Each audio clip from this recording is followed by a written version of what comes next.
there was a lot of potential in the expanded universe for adaptation. I mean, I know the Mark Hamill and them were old by the time they got around to making the sequel trilogy, but they could have just done like a clone, what they did with the Clone Wars series, the Clone Wars series show, which is they could have just, I don't know, think, um, I think they could have CGI'd it or animated or whatever, and just got Mark Hamill to come back to do the voices. I mean, who knows how good they are at voice acting, but you never know. It couldn't hurt. And there were some characters in the expanded universe. I mean, there were also characters from the original trilogy that they could have expanded on in live action or in animation or whatever. They could have done that as well to bring in some talented voice actors to do that as well. And there's no bigger point in this than Mara Jade, who is a very popular character created by, I think, Timothy Zahn, who also created Admiral Thrawn. In fact, I think she's one of his two favorite creations. Which, yeah, it's saying something concerning the work this guy did with Star Wars. And she had, well, there's lots of stuff about her that I wish I could say on this first slide, but I can't because I'm saving that for later. But she had a lot of appeal. I'm just going to say that. She went through various arcs, different transitions, and was just kind of like, I'm not the biggest Eve knowledgeable person, so most of what I knew about her at the time came from Wikipedia. I have read some comics about her, Union and By the Emperor's Hand, and they were okay. I mean, I never finished Union. I need to go back and finish that, but from what I read about her in Wikipedia, yeah, she had some good development. So, yeah, there was just a lot of stuff about her I found interesting. And with that out of the way, I'll just move on to the video. Mara's backstory was she was taken from her parents by the Empire at a young age. She was trained alongside the Imperial Royal Guard and became what is known as an Emperor's Hand, one of his personal assassins, and there were multiple Emperor's Hands. None of them knew about the other. So, yeah, he had a lot of pawns he liked to use, and they all thought they were the Emperor's only assassin that he used personally. So, yeah, she was used by him, and she was very devoted, by all accounts. She was very devoted to her job, and she put a lot of effort into what she did.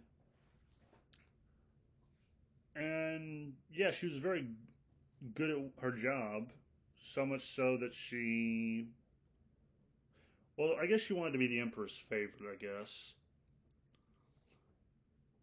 And then the Death Star blew up and her life kind of went to shambles. And then from there, things kind of spiraled out of her control and into situations she had no control over. And ultimately, she became one of the most popular characters in Star, or a very popular character in Star Wars. I don't know how popular she is exactly, but she is very popular. I do know that for a fact. Despite being an assassin, Mara kind of came into conflict with Darth Vader a lot. In fact, she was very different from most of the Imperials he dealt with. Unlike most of the Empire, Mara was not afraid of Darth Vader. She was not afraid to cross him. She wished to replace him. She did work for Vader at times to do jobs. And on one occasion, she actually used his name to kind of leverage a situation to her advantage. She did this in By the Emperor's Hand, which was a comic that was good. Kind of a slug, but it was okay. And Vader and the animosity was kind of vice versa, or it was mutual. Vader did not like her, Mara Jade did not like Vader, which is kind of funny considering she later became his daughter-in-law. Of course, he was dead by then, but yeah, that's funny. They usually wait till after the marriage to start problems with the in-laws. But, hey, that's just how it goes. And actually, the funny thing about her relationship with Vader was the idea behind her came to Zahn when he thought, what if Vader tried to use Luke to supplant the Emperor and the Emperor knew? That's where Mara Jade would have come in. Just a little fun fact I thought I'd throw out there. Now, Mara went through a very big transition throughout the expanded universe timeline that she was alive in. She went from working as an assassin for the Emperor to becoming a fugitive following the Emperor's death. She became obsessed with killing Luke Skywalker, became a smuggler. Circumstances and killing a deranged clone and made a situation where Mara no longer hated him and no longer had to fulfill her last order from the Emperor. So she was actually able to have something of a better relationship with him, and then it progressed from there. And lastly, she discovered she was not only this Emperor's only hand. She discovered there were others. I think she actually found this out from Thrawn, and that apparently was a mistake, and came back to bite him later. But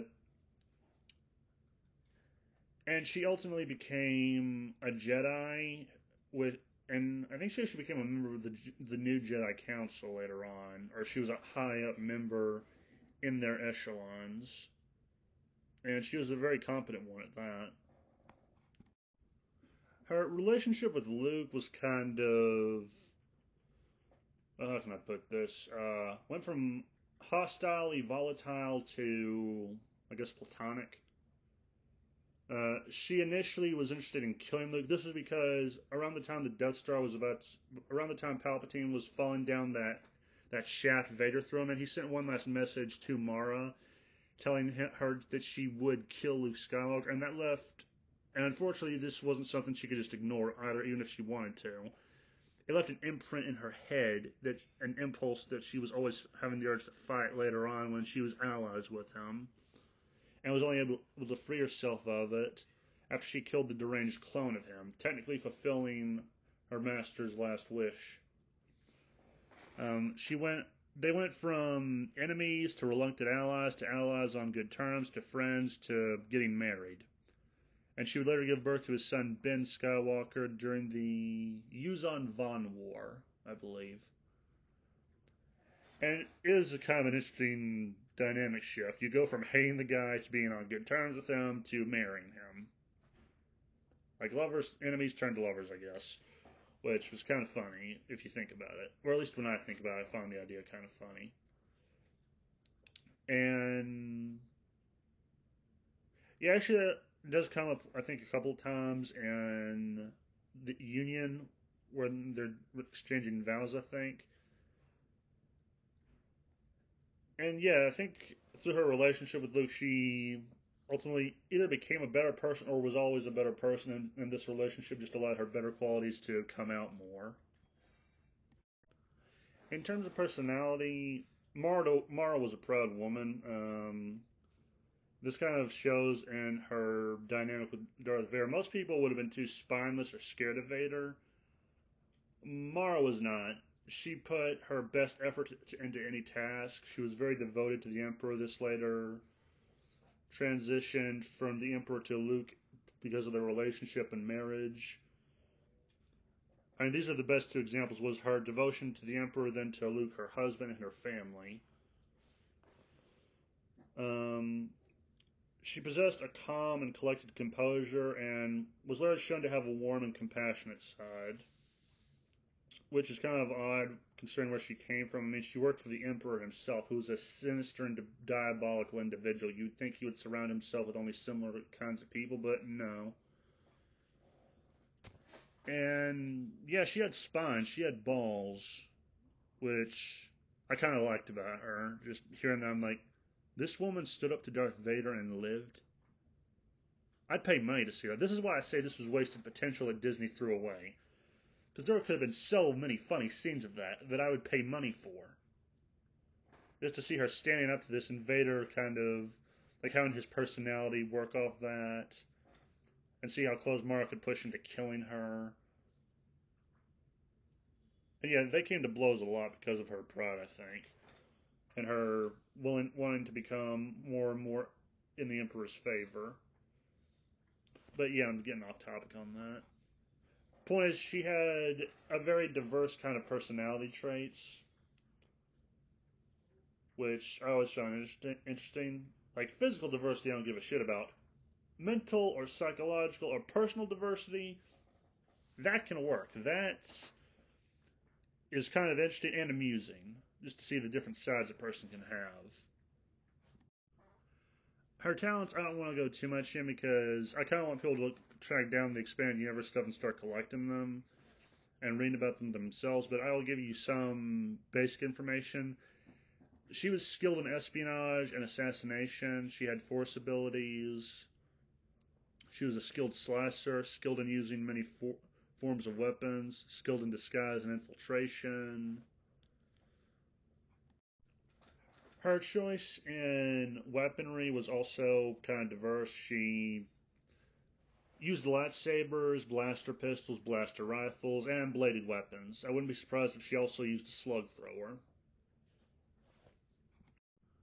Now, those of you who actually know about Mara Jade, your opinion on this will probably differ, and I only spoke to one person when I was looking for a second-hand or third-hand account on the appeal of this character, just for more information. But aside from what I've gotten from the Osteophile, who is a pretty awesome guy to follow, you can find him on Twitter and at the Osteophile, I think, and YouTube. He mostly does streams, but he does do videos that aren't streams, and he's kind of fun to watch play. Mostly because of, well, actually, I won't get into that. Just give him a follow if you want to. I'll probably I think I'll leave a link to his channel in the description if you want to find him and talk to him about this sort of stuff. But the main appeal that I always saw and and some other stuff I found was, like, one thing, she was very attractive. I mean, for me, the attraction is she's a redhead. That automatically makes my sensors go off. But also, if you were a straight man, yes, she was very attractive. She was not afraid to use her attractiveness to her advantage. I mean, she was trained in espionage and disguise. And the Emperor's Hand, she disguised herself as a dancer working for Jabba. So she wasn't afraid to use that, which is something I found contrast with a lot of people in comics now, like women in comics. I wish I could give an example, but honestly, I can't think of one, which sucks because this kind of makes me a hypocrite, but yeah, I kind of imagine a lot of Marvel and DC characters wouldn't be as willing to do that, or the writers wouldn't be willing to do that because they would think it's misogynistic or it's attracting the male gaze. She was not afraid to use her feminine wiles. She was a very capable woman. She had a place of her own within the Star Wars universe. She didn't have to replace anyone like Rey did. Like it felt like she was trying to be a replacement for Luke, essentially, and not her own character. Um, Her transition from the Emperor's Hand to Luke's wife was a fascinating one, and she finds redemption. If I was to compare Mara to other characters, I would compare her to Thorfinn from Vinland Saga and Trish from Devil May Cry. Like Trish in that she's an attractive woman who isn't afraid to who owns her sexuality or uses it to her advantage or whatever. And also, she goes from being an antagonist to an ally to the protagonist. That's Trish in a nutshell. Also, we see her go through a lot of character development, which is like Thorfinn. He went from being this like happy-go-lucky, wide-eyed kid to an angsty, angry emo, almost emo kind of guy to kind of regretting his decisions to and trying to find redemption, which I'm hoping he will. So those two kind of remind me of Mara in a nutshell. The only difference is Trish never gets with Dante, and it would be probably awkward if she did, considering she looks like his dead mother and was created to specifically look like her. And also, Thorfinn renounced using weapons. Mara didn't, as far as I know. I don't think she ever did that. No, I'm pretty sure she didn't because she fought in the Yuzon Vong War, so she would still have to use weapons. But yeah, these are two I just thought were kind of similar. The takeaway with Mara Jade, I think, would be give a character arcs. Um, yeah, like just give them arcs. Like even if you don't have a plan for the entire series that you're going to use them in, if it's just story by story, have them develop through various arcs in these stories one by one if you can. Just have them continually develop into a character you would want them to be, instead of just making them fully formed from the outset. It's possible for a character to go on a journey of their own, regardless of their side in the conflict. Like this is something I kind of found lacking with. I forget her name. She was in the Battlefront, not Battlefront. The Star Wars Battle something. Second one, The Thing, to quote Joe Biden. Anyway, where it caused a microtransaction shitstorm. Her transition from what I saw, it did not feel very normal. It didn't feel. It just didn't feel right, I guess. With Mara Jade, it kind of felt real and alright because she went through this. It was more gradual. You saw her gradually go from the Emperor's hand to being one of Luke's allies. I mean, even after she technically turned on the Emperor, she didn't directly go to his side. Still, she was somewhere in the middle, or in the middle, but closer to the light side than the dark side. And this can And I think, yeah, I just like characters to go on journeys, regardless of their side in a conflict. It should be gray. You shouldn't say one side is eviler than the other, although some sides do have evil people on them. It's possible for a female character to work with strengths and weaknesses or faults. Like this was something I found with Ray. She didn't have as many weaknesses or faults. Mara Jade's fault was, I mean, she could be proud and dedicated, but that also had its downsides. Like one time she thought something went too well, so she went to investigate and realized she killed a double. Problem is, this also led to her being captured by someone in the Empire who wanted to interrogate her. And another fault is, well, her devotion, yeah, it's still her devotion. While it's a good thing, it's also a double-edged sword. It can come back to bite you in the ass if you're not careful. It's possible for a female character to be competent without everyone else around her being inept. Again, I go back to Rey. She was, I mean, people call her a Mary Sue. That's more or less accurate. She didn't have any faults. She just had problems to deal with. She had no personal flaws, as far as I could see. And yeah, there was nothing about her that was interesting. And they made everyone else around her inept idiots. They made Poe Dameron and Finn look horrible. And Finn was the one that apparently most people were interested in when the trailer came down. They thought, that's our boy. He's going to be like Mace Windu's kid or a descendant of Jolie Bindo. To paraphrase Weaponized Nerd Rage. And yeah, just it felt like Rey. They had to build her up by tearing them down. With Mara, you didn't need that. Luke was still competent. Mara was still competent. They were both competent. She just built herself up based on her own merits and values. And yeah. Also, redemption is great when it's done right. Like, I could not buy Kylo Ren's redemption. It just did not feel natural. It felt forced. Then again, this is J.J. Abrams writing we're talking about, so I don't know what I was expecting there.